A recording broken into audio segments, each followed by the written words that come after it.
मैं कृति भूमि न्यूज़ का धन्यवाद करता हूं जिन्होंने मुझे अपने चैनल में बोलने का मौका दिया। आपका सर शुभ नाम?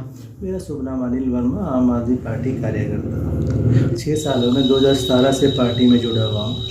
आम आदमी पार्टी की विचारधारा सभी पार्टियों से अलग है। आम आदमी पार्टी जो भी काम करती है वो इंसानों को मूल सुविधा देने के लिए काम करती है। सभी पार्टियाँ क्या करती हैं, अपनी जेब भरने का ज़्यादा काम करती हैं, इंसानों के लिए कम काम करते हैं। एक एमएलए बनता है और उसका आप पूरा का पूरा 5 साल का एनालिसिस करके देखो कि 5 साल पहले उसकी बैलेंस शीट या पैसा उसके बाद कितना था और 5 साल के बाद कितना है, तो आपको पता चलेगा आम आदमी पार्टी और दूसरी पार्टियों में क्या फ़र्क है। देखो, नशा तो आज की डेट में बहुत बड़ा एक ना इशू बनता जा रहा है। जितने भी युवा साथी हैं, क्योंकि बेरोज़गारी की दर जो हरियाणा में सबसे ज़्यादा है और बेरोज़गारी दर बढ़ने से जो युवा भटक रहा है। एक तो पहले ही नशा था, अब नशा इसलिए बढ़ रहा है कि जितने लोग बेरोज़गार हैं वो डिमोरलाइज हैं या डिप्रेशन के अंदर हैं, वो नशे की तरफ जा रहे हैं। जब तक बेरोज़गारी दूर नहीं होगी, ये नशा हरियाणा का कहीं से भी कम नहीं हो सकता। और दूसरी बात कहते हैं करप्शन की। करप्शन का जो है ना, पहले जो करप्शन था उसका लेवल कुछ और था, पैमाना कुछ और था। आज का तो फिल्मी स्टाइल का पैमाना है। किसी बंदे से इतनी मोटी रकम मांग लो तो चल ठीक है, कुछ तो बढ़िया से दे के जाएगा। तो करप्शन तो बढ़ा ही है हरियाणा के अंदर। तो सत्ता में आकर और सत्ता से पहले विपक्ष में रहकर दोनों पैमाने इंसान के बदल जाते हैं, जो मैंने देखा है। जो लोग पहले अर्धनग्न प्रदर्शन करते थे, लगता है उनका जो आंखों का चश्मा बदल गया, उनको महंगाई नज़र ही नहीं आती। वो कहते हैं नहीं बहुत अच्छा विकास हो रहा है महंगाई, जबकि आम इंसान इस टाइम इतनी महंगाई से जूझ रहा है कि अब तो लेडीज़ भी कहते हैं फिर सिलेंडर का रेट बढ़ गया, दाल इतने की आई, अंदर इतनी बढ़ चुकी है कि हरियाणा की अब पूरे देश में ही बढ़ चुकी है कि मुझे लगता नहीं कि सरकार की तरफ से कोई ऐसा स्टेप लिया जा रहा है जिससे महंगाई को रोका जाए। उनका तो एक ही काम है कि अपने दो साथियों को कैसे ज़्यादा से ज़्यादा बेनिफिट दिया जा सकता है। देखो, 3 घंटे की जब हम फिल्म देखने जाते हैं थिएटर में, बहुत अच्छी लगती है। 3 घंटे इंसान के ना पास आउट हो जाते हैं, लेकिन जब बाहर आके देखते हैं तो फिल्म की रियलिटी तो कुछ थी नहीं। तो जितने भी होर्डिंग लग रहे हैं ये सब एक फिल्म ही है, जैसे लगता है ना फिल्म चल रही हो।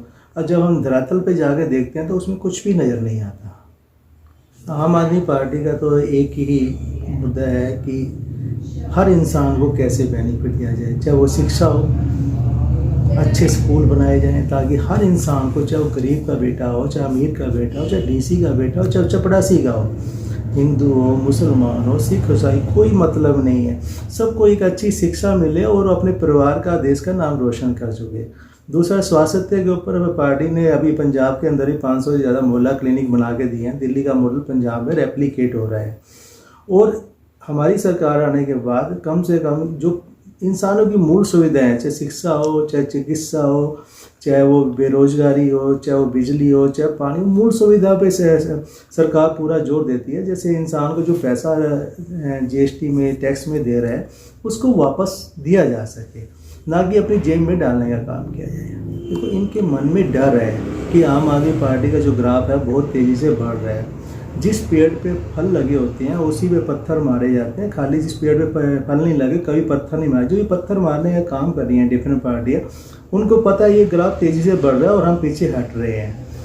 और सेकंड बात, विपक्ष की बात करते हैं तो किसी भी पार्टी, कांग्रेस विपक्ष की पार्टी है, उन पर अच्छी सीटें दी, लेकिन उस विपक्ष की भूमिका आखिर निभाई कहाँ है। देखो, आम आदमी पार्टी कोई भी चुनाव होगा, चाहे वो जिला परिषद का हो, चाहे निकाय का हो, चाहे वो मेयर का हो, सभी चुनाव पहले ही बोल चुके हैं कि पार्टी अपने सिंबल पे लड़ेगी। और हमारे जो इंद्री शहर की सबसे प्रमुख समस्या जो है, यहाँ पे पार्किंग एक बहुत बड़ा चैलेंज है। अब किसी भी गली में चले जाओ, गाड़ी निकालनी मुश्किल हो जाती है। ना तो यहाँ के एमएलए जो विधायक हैं, मौजूदा विधायक हैं या चेयरमैन, आज तक ध्यान ही नहीं दिया कि पार्किंग की फैसिलिटी भी शहर के अंदर कहीं दी जा सकती है। कोई अच्छी लाइब्रेरी बच्चों के लिए कहीं पे खोली जा सकती है। ये तो है, ठीक है, गलियां बन रही हैं, गलियां भी कौन सी बनती है, वो इंटरलॉकिंग वाली, इंटो वाली, उसकी एक लाइफ होती है, उसका एक पर्पज़ होता है कि अगर इंटरलॉकिंग वाली कोई हम गली बना रहे हैं, उसमें से 2 अगर टाइलें टूट जाती है दोबारा चेंज कर दी जाए।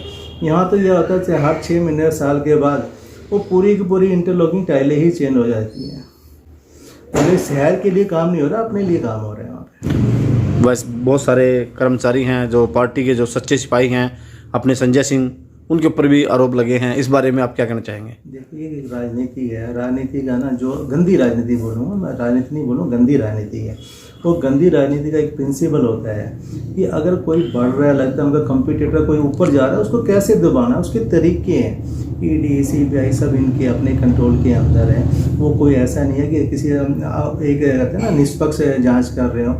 अभी तक कोई 1 साल से ऊपर हो गया, शैलेंद्र जैन जी अंदर है, क्या कोई आरोप साबित हुआ? लेकिन अंदर है, कोई जमानत नहीं मिल रही। सिसोदिया जी चले गए, मतलब जो मेन पिलर है आम आदमी पार्टी, उनकी कोशिश है अंदर कर दो, कोई कंपटीशन नहीं रहेगा। गंदी राजनीति, इसको मैं गंदी राजनीति बोलूँगा, ना कि उनके ऊपर कोई ऐसा आरोप बोलूँगा आरोप साबित हुआ है। आप हमारे चैनल के माध्यम से आम जनता को क्या संदेश देना चाहेंगे? मैं सभी भाइयों से, मेरे बुजुर्गों से, महिला शक्ति से, युवा साथियों से, शहरवासियों से और पूरे विधानसभा वासियों से यही गुजारिश करूँगा, अनुरोध करूँगा कि आम आदमी पार्टी को इस बार एक बार मौका दें। एक बार मौका केजरीवाल को दे के तो आपको डिफरेंस नज़र आएगा कि सरकार कैसे चलती है, व्यवस्था कैसे चलती है, आप लोगों के घर बैठे काम कैसे होते हैं और क्राइम को कैसे रोका जा सकता है। क्राइम का रेट हरियाणा में बहुत बड़ा है, उसको कैसे रोका जा सकता है, कैसे कैमरे लगाए जाएंगे और कैसे महिला को रोजगार, महिला को उनका सम्मान दिया जाएगा। ये सिर्फ आम आदमी पार्टी कर सकती है और किसी का पता ही नहीं कैसे करता है। उनके पास एजेंडा ही नहीं है किसी चीज़ का, उनके पास एक ही एजेंडा है कि जातिवाद के जहर कैसे घोल के हम वोट ले लें। मैं सबसे अनुरोध करूंगा कि आम आदमी पार्टी अरविंद केजरीवाल जी को एक बार मौका दें और फिर देखें कि क्या डिफरेंस होता है एक सुशासन के अंदर और एक आम सरकार के अंदर।